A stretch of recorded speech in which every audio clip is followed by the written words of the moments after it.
warahmatullahi wabarakatuh. Perkenalkan, nama saya Marcella Widianti dengan NIM 632406661 dari kelas 631A14 jurusan akuntansi. Jadi di video ini saya akan menjelaskan materi mengenai gerund. Yang akan kita bahas yaitu ada what is gerund and function of gerund, yaitu apa itu gerund dan fungsi dari gerund. Lalu ada gerund in sentence, yaitu bagaimana meletakkan gerund dalam sebuah kalimat dan contohnya. Langsung saja kepada pembahasan yang pertama, yaitu apa sih gerund? Gerund adalah bentuk kata kerja yang berakhiran ing atau verb ing, tetapi yang unik adalah dia tidak lagi berfungsi sebagai kata kerja. Fungsinya sudah dialihkan menjadi sebuah kata benda atau noun. Karena gerund ini sudah dialihkan fungsi sebagai kata kerja atau noun, selanjutnya ada letak dan fungsi gerund. Yang harus teman-teman ketahui, kata benda pasti fungsi pertamanya sebagai subjek. Kalau dia sebagai subjek, pasti ada di awal kalimat atau sebelum sebuah predikat. Perhatikan contoh kalimat ini. She makes me happy. Dia membuatku bahagia. Jadi, she adalah sebuah subjek, makes adalah sebuah verb, and me adalah sebuah objek. Kalau seandainya kita ganti sebuah pekerjaan atau sebagai aktivitas, aktivitas itu harus diganti dulu menjadi sebuah gerund. Contohnya seperti ini. Misalkan kata she diganti dengan watching Korean drama, maka akan menjadi watching Korean drama makes me happy, yaitu menonton Korean drama membuatku bahagia. Nah, makes ini adalah sebuah predikat, me adalah objek, she diganti menjadi watching Korean drama. Nah, watching Korean drama inilah yang disebut sebagai gerund dari kata kerja yang dijadikan subjek, tetapi sekarang fungsinya sudah dijadikan menjadi gerund atau sebuah kata benda. Selain sebagai subjek, gerund juga bisa sebagai objek transitif, yaitu objek yang bertemu langsung dengan kata kerja. Contohnya, Junia likes ice cream. Junia suka ice cream. Ice cream di sini adalah sebagai objek dan likes-nya adalah sebuah verb atau predikat dan Junianya adalah sebuah subjek. Kalau tadi kata inga di awal kalimat atau sebagai subjek, maka yang ini gerundnya sudah muncul setelah kata kerja karena dia berfungsi sebagai objek. Contohnya, Junia likes going to school. Junia suka pergi ke sekolah. Nah, going to school ini adalah sebagai objek, karena dia sebagai objek, maka kata go harusnya diingkan menjadi going. Selain objek dan subjek, gerund juga akan bertemu dengan objek preposisi atau muncul setelah kata depan. Kata depan itu adalah sebuah preposisi seperti at, in, on, by, dan seterusnya. Yang namanya preposisi itu wajib kata benda setelah, sehingga kalau bertemu kata kerjanya harus diingkan atau digerundkan. Contohnya, I am interested in English. Aku tertarik dengan bahasa Inggris. In di sini sebagai preposisi dan diikuti dengan English yaitu kata benda. Contoh, I am interested in singing BTS song. Aku tertarik banget dengan lagu BTS. Setelah in di sini harus gerund karena kita berbentuk ing. Gak boleh sing. Jadi singing. Contoh kedua ada Mr. Daniel is afraid of cat. Pak Daniel itu takut banget sama kucing. Nah, setelah preposisi diikuti dengan kata cat, misalkan yang ditakuti Pak Daniel bukan cat, melainkan suatu pekerjaan atau aktivitas. Maka kalimatnya akan seperti Mr. Daniel is afraid of leaving the country. Pak Daniel takut banget meninggalkan kendaraan ini. Nah, setelah of diikuti dengan gerund atau leaving. Yang keempat, setelah possessive adjective, gerund muncul setelah possessive adjective. Misalkan kata my, your, his, her, dan seterusnya. Setelah kata possessive adjective ini pasti diikuti oleh kata benda. Contohnya seperti my book, her book.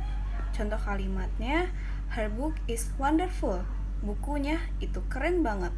Seandainya kita akan membuat gerund dari kata book ini, bisa diganti dengan kata kerja yang berbentuk ing. Contohnya, her wearing clothes is wonderful. Pakaiannya sangat bagus. Wearingnya adalah kata benda, yaitu gerund. Dan kelima ada after certain verbs. Selain itu, biasanya gerund akan muncul setelah kata kerja tertentu. Jadi, di dalam bahasa Inggris itu ada kata kerja atau kelompok kata kerja tertentu yang wajib diikuti dengan bentuk kata kerja tertentu lagi. Apa saja kata kerjanya? Seperti enjoy, keep, mind, dan lain-lain. Contohnya ada she keep running until she felt tired. Dia terus berlari sampai dia merasa lelah. Nah, keep ini adalah kata kerja yang wajib diikuti gerund. Maka run-nya ditambah menjadi ing, yaitu running. Atau he enjoys reading the novel. Dia menikmati membaca novel. Setelah kata enjoy wajib diikuti dengan verb ing, maka read-nya menjadi reading. Dan yang terakhir ada after certain expression, yaitu muncul setelah ungkapan-ungkapan tertentu. Ada ungkapan tertentu yang wajib diikuti gerund. Contohnya seperti it's no use studying without practicing.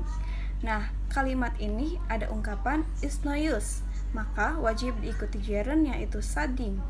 Contoh kedua ada Amel can help living alone without Marcel. Kata livingnya adalah bentuk gerund. Kenapa ada gerund di sana? Karena ada kalimat ungkapan. Sekian penjelasan video dari saya mengenai materi gerund. Kurang dan lebihnya saya mohon maaf. Saya akhiri. Wassalamualaikum warahmatullahi wabarakatuh. Excuse me.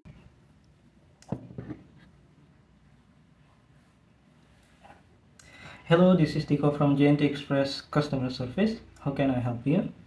I would like to complain about my package delivery. I ordered the item a week ago, but I have a free deal. Good morning, miss. Thank you for contacting our shop. Sorry for the inconvenience you experienced, miss. May I ask for the delivery receipt number? Sure, it is. Thank you. I'll check the delivery status immediately. Sorry, miss. It seems there was an error in the delivery. Your package should have arrived yesterday. So, my package was sent to the wrong place. I really need the item because I have an important event tomorrow. I apologize for this mistake, miss. We will immediately trace the whereabouts of your package and try to redeliver it as soon as. But what about my event tomorrow? I can't wait too long. We'll try our best so that your package can arrive before your event, miss. As a form of apology, we will provide the goods to you free of charge without payment as compensation for our error in sending the packages. Okay, I hope my package can be food soon. I will wait to hear from you. Of course, miss. Thank you for understanding and telling. But first, can you tell me the details about the items you ordered and your important event tomorrow? Yes, but why should I tell you about that? Because your item might have an error in delivery, maybe we can replace it if the stock in the shop is still available. And maybe we can prepare it for your event tomorrow. Oh, thank you. I didn't expect the service at the store to be so good. It's no wonder the store is always busy with customers. Thanks for the compliment, miss. So, can you tell me about the item and your event tomorrow? Oh, the item is ordered is a pair of the clothes, complete with a jacket, skirt, and tie. I also order shoes for the clothes. I did it my seminar tomorrow. Okay, I'll check whether the goods are in the warehouse or not. Please wait a moment. Miss, after I searched in detail, I couldn't find the shoes you wanted. But I found office clothes like what Miss ordered. But we didn't have the cream colored one for the clothes and the skirts. But I found the same clothes but in a different color. Is that so? You guys ran out of cream? Yes, miss, but other colors are still available. But I want cream. Then the color of star table for my event tomorrow. For events such as seminars, I suggest Miss to wear darker clothes. I think it brings a formal impression when you deliver the seminar. Like that? Then I just take the dark blue one. Okay, Miss, I'll pack it right away. Then what about my shoes? We are currently out of stock for the shoes, Miss. If Miss wants to buy shoes, I suggest Miss to buy it at another shop that specializes in selling shoes. Oh, okay. It's like that. Thank you for your suggestion.